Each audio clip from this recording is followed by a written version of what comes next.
وأصحابه ومن والاه. سبحانك لا نحصي ثناء عليك كما أثنيت على نفسك، فلك الحمد حتى ترضى، ولك الحمد إن رضيت، ولك الحمد بعد الرضا.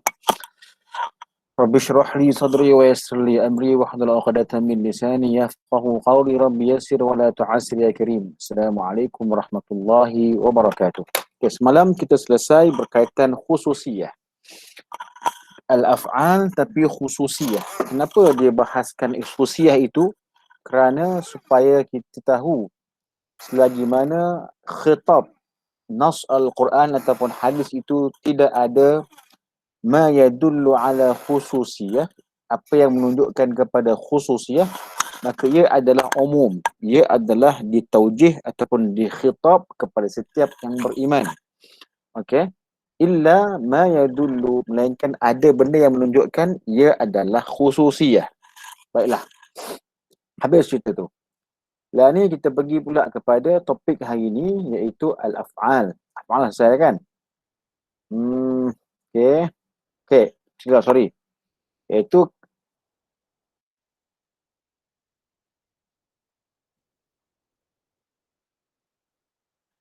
okey. Kalau ikut soal, ma hukmu iqrar sahib syariati sallallahu alaihi wasallam. Okey, soal yang ke-19.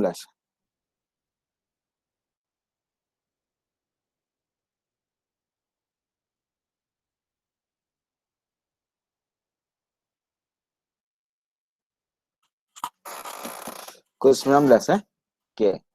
Kata ma hukmu iqrari sahib syariati sallallahu alaihi wasallam. Apakah hukum iqrar mempunyai syariat sallallahu alaihi wasallam? Okey. Apa hukum iqrar sahib syariah sallallahu alaihi wasallam? Sekarang Nabi tidak berbuat, Nabi tidaklah kata, tidak ada qaul, tidak ada fi'l, tapi Nabi ada iqrar.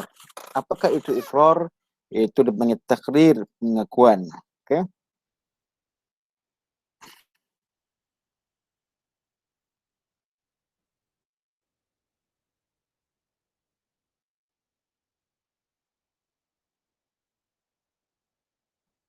Ya, nak jawab soalan je.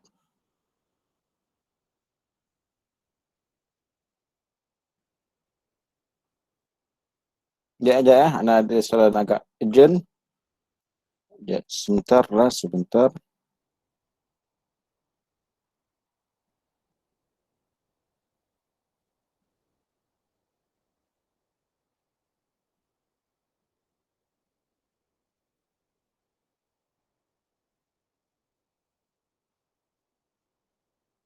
Maaf. Ya.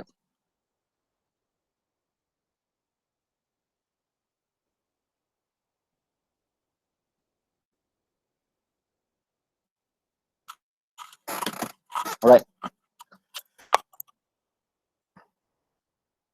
Okey, kejap. Dia jom. Baik. Dia kata apa? Yukmalu 'alal sorry. Iqraruhu, jawab dia apa? Iqraruhu sallallahu alaihi wasallam 'alal qawluhu. Apa cerita tu? Iqraruhu sallallahu alaihi wasallam qawluhu. Qawluhu tu khabar lah kan? Khabar kepada mubtada dia mana? Iqraruhu. Jadi dia jumlah dia iqraruhu qawluhu. Apa yang Nabi akui itu macam Nabi cakap lah. Termasuk dia kan. Okay, apa yang Nabi kata ya. Contoh kisah yang paling masyhur lah yang dalam kes makan bob tu kan. Bila Khalid makan bob, Nabi tak makan, Nabi tengok dia suruh kat Nabi tak nak ambil. Tapi Nabi tak kata pun haram, Nabi mengiyakan. So itu iqrar. Iqrar Nabi sama dengan mengatakan ya. Okey? Iqrar Nabi sama mengatakan ya. Kan, dalam peristiwa lain yang masyhur juga apabila contoh yang paling masyhur dalam kisah khilaf di antara para sahabat Nabi dalam isu solat di Bani Quraizah, solat asar, itu adalah peristiwa yang paling nyata Nabi mengiyakan khilaf ulama Apabila Nabi kata la salatul asri illa fi Bani Quraizah. Nabi kata tidak ada solat asar melainkan kita sampai di Bani Quraizah. Ada setengah grup ataupun setengah kumpulan kata kita kena sembahyang kat sana. Walau apa pun jadi sembahyang kat sana ikut cakap Nabi. Ambil nasul hadis ataupun nasul qaul. Ambil perkataan Nabi, kita kena sembahyang asar di Bani Quraizah. Walau apa pun yang berlaku, lambat cepat sembahyang asar kat Bani Quraizah. Ada setengah lain kata mana boleh asar akan habis ketika maghrib. Nak tak nak sembahyang dulu. Okey.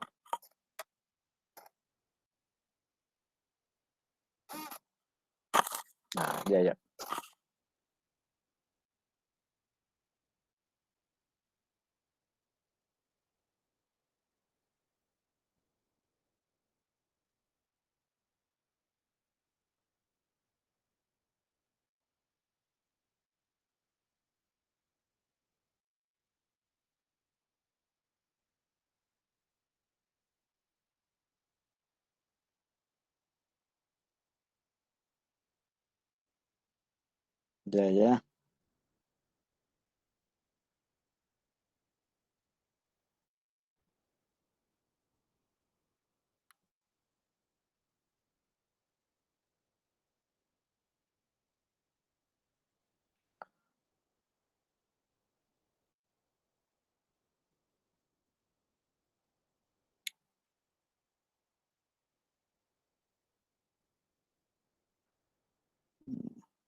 Okey. Boleh ya? Sambung lagi, okey. Jadi ada setengah yang lain mengatakan tidak. Kami nak sembahyang juga asar walaupun sebelum sampai Bani Quraizah, kerana bagi kami sembahyang asar mesti dibuat dalam waktu dia dan mereka bukan musafir. Dan wujudlah dua kumpulan, iaitu ada yang solat di Bani Quraizah tapi lepas habis asar, ada yang solat dalam tempoh ataupun dalam ketika on the way. Yang penting ia berada dalam waktu asar. Bila sampai di Bani Quraizah, maka mereka pun mengadu kepada Nabi SAW. Seorang kata, kami ni duk ikut cakap Nabi, kami tak sembahyang sampai Bani Quraizah. Dah malam pun tak apalah. Okey. Grup lain, tapi mereka ni sembahyang tengah on the way. Nak kejar sangat asar tu sembahyang on the way. Nabi, perkataan yang dalam hadis dia kata apa? Lam yushanni'un Nabi ayya fariqain. Nabi langsung tidak mencerca ataupun mengkritik mana-mana pihak. Nabi senyap. Nabi nampak khilaf itu berlaku di hadapan beliau, baginda SAW. Ada grup A yang semayang dekat Bani Quraizah walaupun lewat. Ada grup B yang solat on the way. Seolah-olah macam membelakangkan perkataan Nabi. Tapi Nabi langsung tidak mengkritik mana-mana. Nabi senyap. Senyap tu adalah ikrar. Ikrar itu seolah-olah Nabi katakan kamu dua-dua adalah betul. Kan? Ikrar tu macam perkataan Nabi. Wadzalika ka ikrari sallallahu alaihi wasallam Abu Bakrin ala qawlihi bi'ata'i salbil qatil. Contohnya pengakuan Nabi sallallahu alaihi wasallam kepada tindakan Abu Bakar yang mengatakan dengan memberikan salbil qatil li qatilihi, dengan memberikan dengan memberikan apa? Salab ni ialah apa yang diambil. Contohnya salab ni mana kita tarik, salab. Kita tarik, kita copot. Bukan copot. Salab. Kita rampas. Tapi rampas tu macam jahat sangat. Ni orang tu mati, kita bunuh orang tu mati, kita ambil semua apa yang daripada dia. Itu salab dia panggil. Okey. Maka Abu Bakar dia punya stand ataupun dia punya pendapat i'ta'is salabil qatil. Siapa yang membunuh ni dalam peperangan jihad. Kalau orang Islam ataupun Muslim ini dia bunuh kafir tu, kamu boleh ambil semua yang ada pada badan dia. Itu dia panggil salab. Okay. Jadi Abu Bakar kata, siapa yang bunuh siapa, ambil. Itu dia panggil salabul qatil li qatilihi. Ambil sahaja. Kalau contoh kamu ni, Ahmad contohlah. Dia bunuh orang kafir nama dia John. John tu mati. Apa yang ada pada badan John? Bom ke, senapang ke, handphone ke, ada wallet ke, ambil lah. Itu dia panggil salab. Kata Abu Bakar punya decision ialah, siapa yang bunuh siapa, ambil. Pastilah yang bunuh tu ambil. Yang mati-matilah kan. Jadi yang membunuh tu boleh ambil apa sahaja yang ada pada badan, pada anggota, pada orang yang dibunuhnya itu. Dan Nabi, Nabi kata okey. Nabi tak kata, Nabi tak bangkang, Nabi tak kata bagus, Nabi senyap. Itu merupakan persetujuan ataupun seolah macam perkataan Nabi kata yes. Okey. Okey. Wa iqraruhu sallallahu alaihi wasallam 'ala al-fi'li aw ma fu'ila fi waqtihi wa 'alima bihi wa lam yunkirhu hukmuhu. Okey. Dan ikrarnya Nabi sallallahu alaihi wasallam ke atas satu perbuatan, okey, ataupun apa yang dibuat di waktu dia dan dia tahu. Okey. Tadi tu kes ni Nabi nampak Abu Bakar punya tindakan, Nabi senyap. Juga macam perkataan dia kata ya. Ataupun apa yang dibuat di waktu di zaman Nabi sallallahu alaihi wasallam, Nabi dengar. Okey, Nabi dengar. Okey. Dan Nabi tak tengok pun, tapi Nabi dengar dan Nabi mengakui benda itu. Contohnya apa? Contohnya ada satu kes di mana sahabat Nabi Salman Al-Farisi. Okey, dia pernah pergi rumah Abu Darda. Ketika itu zaman selepas hijrah, Nabi pun mensaudarakan Abu Darda. Okey. Orang Mekah, orang-orang ni, Abu Darda ni orang Madinah lah. Salman ni orang luar, kan? Dia saudarakanlah Salman dengan Abu Darda. Dipanggil muakhah ataupun ta'akhi. Jadi bila ta'akhi itu berlaku, jadi Salman pun ziarah lah Abu Darda. Itu merupakan saudara dia yang telah pun Nabi mensaudarakan dia. Bila Salman pergi rumah Abu Darda, jadi Abu Darda ni dia tak makan. Salman kata, aku ni tamu ni, jom makan sama. Barulah Abu Darda makan. Kata Salman, kenapa hang tak makan? Kata, aku puasa. Aku puasa. Okey, tak apalah, satu hal lah. Kata, aku nak puasa, aku tak nak makan, aku nak puasa sepanjang hari. Ataupun setiap hari aku nak puasa. Okey, Salman pun senyap. Kemudian, bila lepas makan, Abu Darda pun baca Quran, solat, tak pergi kerja. Tak ada kerja, semayang kerja dia. Maka, benda tu dilihat oleh Salman pun tegur. Kamu ni asyik semayang je, kan? Kita ni juga kena rehat, kena kerja, cari rezeki sebagainya. Abu Darda senyap. Kemudian, Salman tengok isteri Abu Darda, nama dia Ummu Darda. Laki dia Abu Darda, nama bini dia Ummu Darda. Gelaran lah, dia panggil kunyah.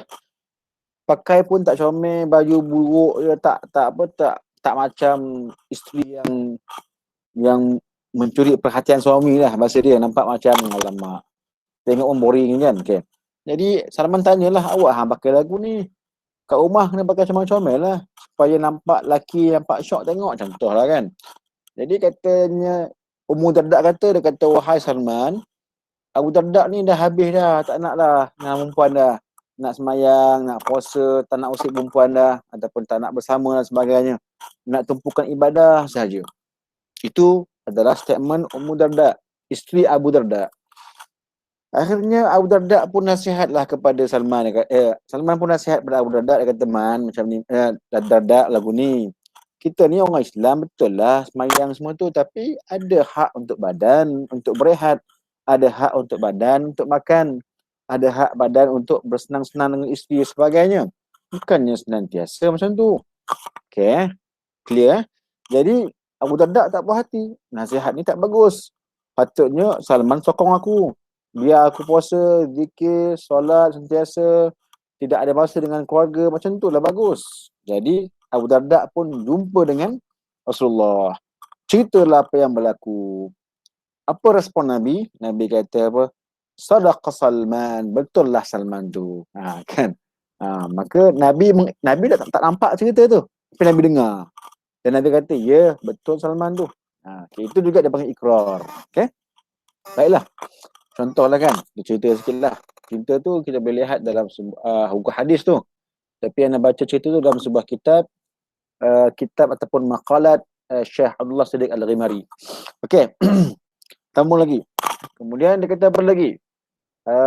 Walam yunkir hukmuhu, dan Nabi tidak ingkarkan pendapat ataupun keputusan itu, maka itulah dia keputusan Nabi SAW.